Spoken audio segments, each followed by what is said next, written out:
For thousands of years, going to the bathroom could actually kill you. Not because toilets were dangerous, but because most people didn't have one. Human waste was dumped into streets, rivers, pits, and wells. The same water people drank from could also carry the waste of an entire city. And without anyone understanding germs, disease could move silently from one house to another.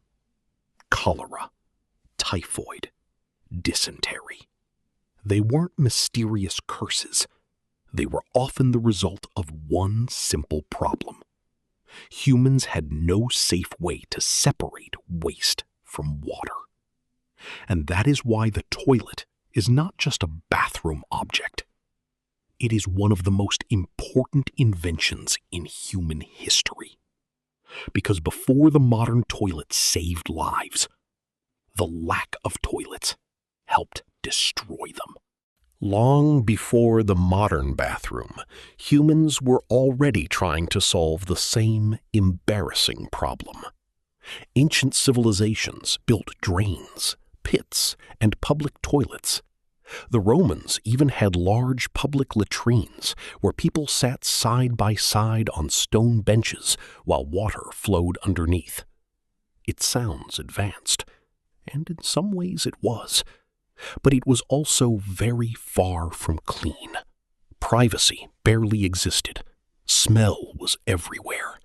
And nobody truly understood that invisible organisms could spread through contaminated water. To them, the problem was simple. Waste smelled bad. So the goal was not always to make it safe. The goal was to move it somewhere else. Away from the house, away from the palace, away from the street. But the problem never disappeared. It just traveled. In medieval Europe, the toilet became both simple and terrifying. In castles, wealthy people used garderobes, small rooms built into the walls where waste dropped down through a shaft into a pit, a moat, or the ground below. For everyone else, life was much less elegant. Many people used chamber pots inside their homes. At night, they were convenient. In the morning, the contents had to go somewhere. Sometimes into cesspits, sometimes into gutters, sometimes straight into the street. Cities were growing faster than their sanitation systems could handle. Narrow roads, crowded houses, animals, mud, and human waste all mixed together. People complained about the smell, but they still didn't understand the real danger. The worst part was not what they could smell. It was what they could not see. For centuries, people believed bad smells caused disease, and honestly, it made sense. Dirty streets smelled disgusting. Rivers filled with waste smelled even worse. So if people got sick, the smell seemed like the obvious enemy. But the real killer was often hiding in the water. One contaminated well could infect an entire neighborhood.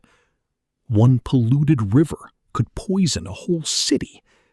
And when cholera arrived, it moved fast.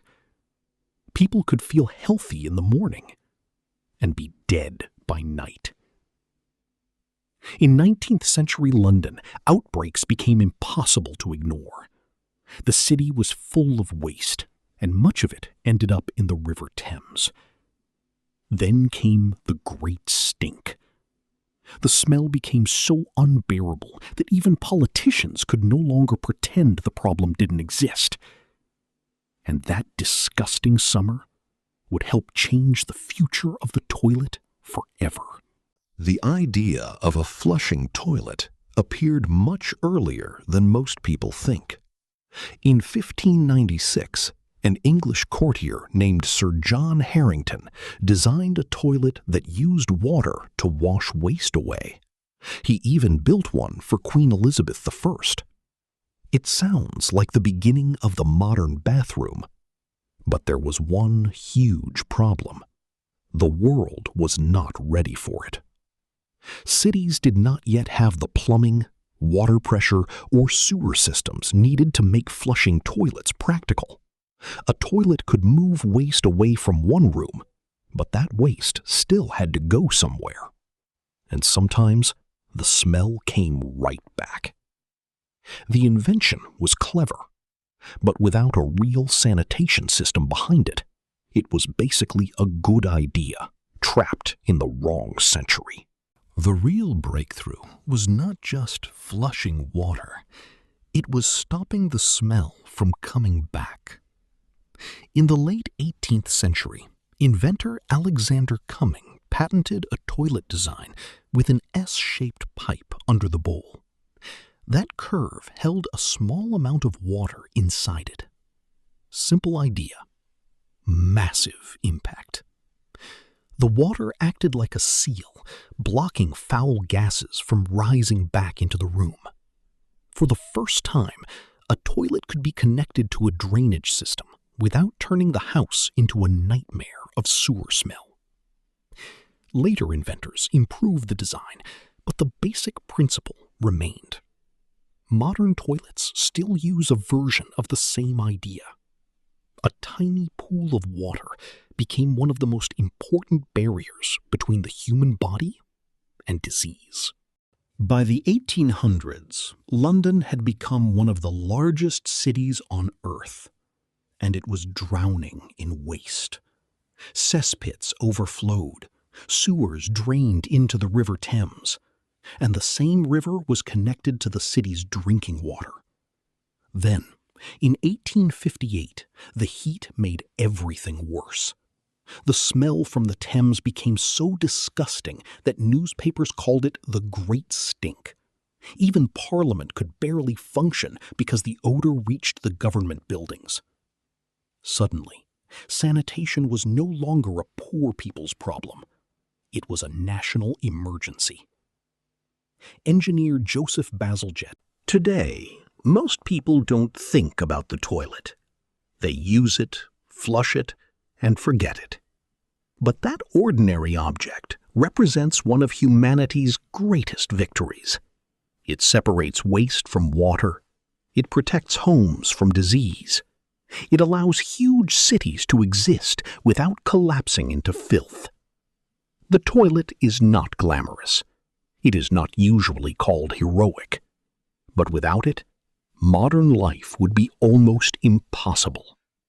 Hospitals, schools, apartments, restaurants, airports, stadiums, all of them depend on safe sanitation. So the next time you flush a toilet, remember this. You are not just using a bathroom object. You are using an invention that helped pull humanity out of one of the dirtiest and deadliest chapters in history.